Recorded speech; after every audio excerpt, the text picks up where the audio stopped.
कहाँ बात थी 5 ट्रिलियन इकॉनमी की, देश की अर्थव्यवस्था चौपट हो गई है। पिछले एक महीने में 48.80 लाख करोड़ का नुकसान हुआ है। 1996 में इसी तरह का झटका देश को लगा था। सोचिए, आज कांग्रेस के लोगों ने प्रदर्शन किया। उनका कहना है कि पिछले 5 महीने में 91 लाख करोड़ का नुकसान हुआ है। सोचिए, भारत का जो अर्बन सेक्टर है, खासकर जो मिडिल क्लास है, जिसमें 99% सवर्ण समाज के लोग हैं, उनको बड़ी चपत लग रही है। शेयर मार्केट क्रैश हो गया है और विदेशी निवेशक पैसा निकाल रहे हैं। मैं बताऊंगा वो पैसा क्यों निकाल रहे हैं, लेकिन सोचिए, निफ्टी 12.65% और सेंसेक्स में 11.54% की गिरावट दर्ज की गई है। इस गिरावट के चलते बीएसई मार्केट कैप भी कम हुआ और निवेशकों के 92 लाख करोड़ रुपए डूब गए हैं।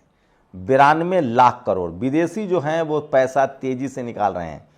फरवरी में 40 लाख करोड़ डूबा है। 31 जनवरी को बीएसई मार्केट कैप जो था वो, और उसमें तुलना करें तो बहुत डेटा में मैं नहीं जाऊंगा, आपको मोटा मोटी समझाऊंगा कि किस तरह का देश में आर्थिक स्थिति डवाडोल है, शेयर मार्केट डूब रहा है। और सोचिए, सेबी की जो डायरेक्टर थी बूच, उनको हटा दिया गया है, हट गई है, उनका टर्म पूरा हो गया है, अब कोई दूसरे आए हैं। लेकिन देश में किस तरह के हालात हैं इसका आप अंदाज़ा लगा सकते हैं। आज कांग्रेस ने प्रदर्शन भी किया है, लेकिन यही अगर कोई दूसरी सरकार होती तो टीवी अखबार दिन रात ये खबरें चलाता। लेकिन फिलहाल अभी खबरें नहीं चलाई जाएंगी, लेकिन कांग्रेस ने इसको बड़ा एजेंडा बनाया है। कुछ ग्राफिक्स के जरिए, चूंकि मीडिया खबर दिखा नहीं रही है तो कांग्रेस सोशल मीडिया के जरिए ये खबर दिखा रहा है। मुकेश शर्मा ने तंज किया है, शेयर बाजार भी मोक्ष की तरफ बढ़ता हुआ। मित्रों, तपस्या में कोई कमी रह गई हो तो जरूर बताइएगा। ये तस्वीर देखिए, ये ग्राफिक्स कांग्रेस ने जारी किया है। कर्ज में डूबे भारतीय परिवार, कर्ज 2024 में 86,713 करोड़ रुपए का कर्ज हो गया है। ये सबसे बड़ी खबर है जो मैं आपको बता रहा हूं। तो किस तरह से भारत की अर्थव्यवस्था जो है वो पूरी तरह से चरमरा गई है, डूब गई है, ये मैं बता रहा हूं। और जब आप इंडियन नेशनल कांग्रेस के पेज पर जाएंगे तो आप देखेंगे कि उन्होंने लगातार ग्राफिक्स के जरिए बड़ा हमला बोला है। और स्टॉक मार्केट जो है वो क्रैश हो गया है। लगभग 30 साल बाद इस तरह की हालत है। जो ये देखिए, ये किस तरह से ग्राफिक्स के जरिए बताया जा रहा है। दलाल स्ट्रीट पूरा तरह से टूट गया है। बेकअप मैन्युफैक्चरिंग सेक्टर जो है वो सबसे नीचे है। और ये देखिए, चुप्पी, शेयर बाजार में 30 साल की गिरावट का रिकॉर्ड टूटा। चीन द्वारा अरुणाचल प्रदेश में सीमा के पास 90 नौ गाँव।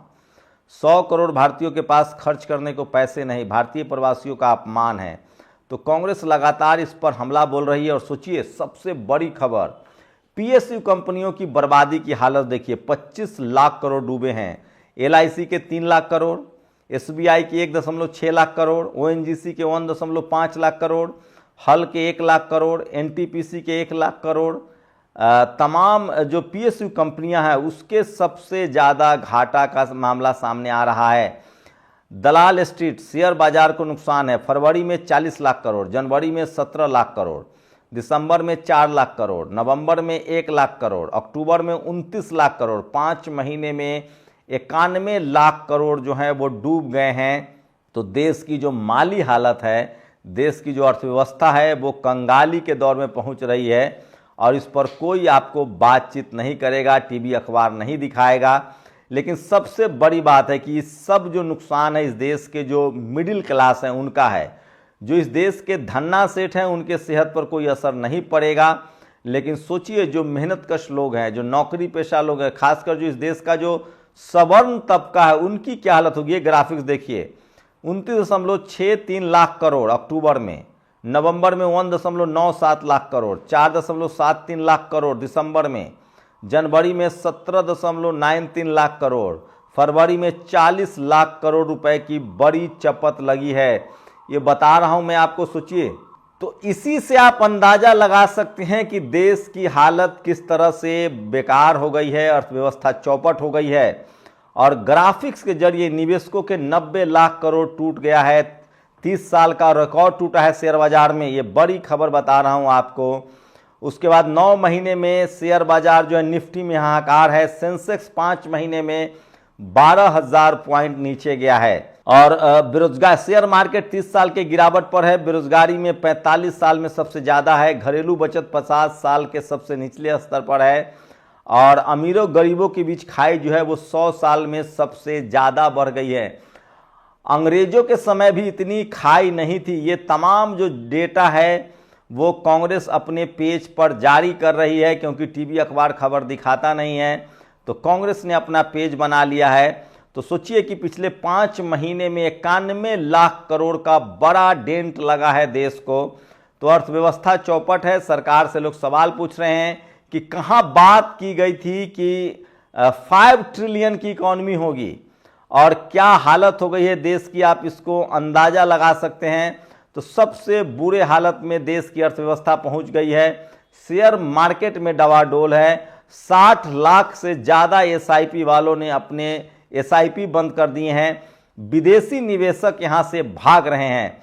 सोचिए, असमानता की ये 100 साल का पुराना रिकॉर्ड टूट गया। ये बीएसएस ने ये बड़ी खबर छापी है कि भारत में जो गैर बराबरी है वो बढ़ा है। शीतल पी सिंह ने बड़ा बेसिक्स बताया है कि क्यों शेयर मार्केट गिर रहा है, शेयर बाजार क्यों गिर रहा है। क्योंकि एफआईआई विदेशी संस्थागत निवेशक पैसा निकाल रहे हैं। जो विदेशी निवेशक है वो पैसा निकाल रहे हैं। एफआईआई पैसा क्यों निकाल रही है? क्योंकि उन्हें भारत आकर्षक निवेश स्थल नहीं लगता है। भारत उन्हें आकर्षक क्यों नहीं लगता? क्योंकि भारतीय शेयर अधिक मूल्य वाले और कम प्रदर्शन वाले हैं। पैसा ज़्यादा लग रहा है, फायदा कम मिल रहा है। भारतीय शेयर कम प्रदर्शन क्यों कर रहे हैं? क्योंकि बाजार में उपभोक्ता मांग कमज़ोर है। उपभोक्ता मांग कमज़ोर क्यों है? क्योंकि आम लोग के पास पैसा खर्च करने के लिए पर्याप्त पैसा नहीं है। आम लोग के पास पैसा क्यों नहीं है? क्योंकि वेतन नहीं बढ़ रहे, महंगाई अधिक है और अप्रत्यक्ष कर उनकी आय से को कम कर रहे हैं। टैक्स बहुत लगाया जा रहा है। सरकार उच्च प्रत्यक्ष करों जीएसटी, पेट्रोल और डीजल पर उत्पाद शुल्क पर क्यों निर्भर है? क्योंकि उन्हें अधिक राजस्व की आवश्यकता है, लेकिन वो अमीरों पर टैक्स नहीं लगाना चाह रहे हैं। सरकार अमीरों पर क्यों नहीं टैक्स लगाना चाह रही है? क्योंकि अमीर भारतीय जनता पार्टी और नरेंद्र मोदी को धन दे रहे हैं। अमीर भाजपा और मोदी को क्यों धन दे रहे हैं? क्योंकि उन्हें सबके बदले अनुकूल नीतियां, कम कर और नियामक लाभ मिलते हैं। सरकार अमीरों को सामान्य नागरिकों पर क्यों सोचिए, आम लोगों को ज़्यादा टैक्स देना पड़ रहा है सरकार के कंपनियों के मुकाबले, क्योंकि उनकी राजनीतिक जीविका कॉरपोरेट दान, मीडिया नियंत्रण और चुनाव खर्च पर निर्भर करती है। चुनाव खर्च इतना महत्वपूर्ण क्यों है? क्योंकि अधिक चुनाव, विशाल प्रचार, विज्ञापन और सोशल मीडिया प्रभाव के माध्यम से जनमत को आकार देने में निर्भर करते हैं। प्रचार की आवश्यकता क्यों है? क्योंकि इसके बिना लोग बेरोजगारी, महंगाई, असमानता जैसे वास्तविक आर्थिक मुद्दों पर ध्यान केंद्रित कर सकते हैं, भावनात्मक एवं विचारधारात्मक कथनों के बजाय। तो सोचिए, इस बर्बादी के कारण भी मीडिया है और प्रचार है।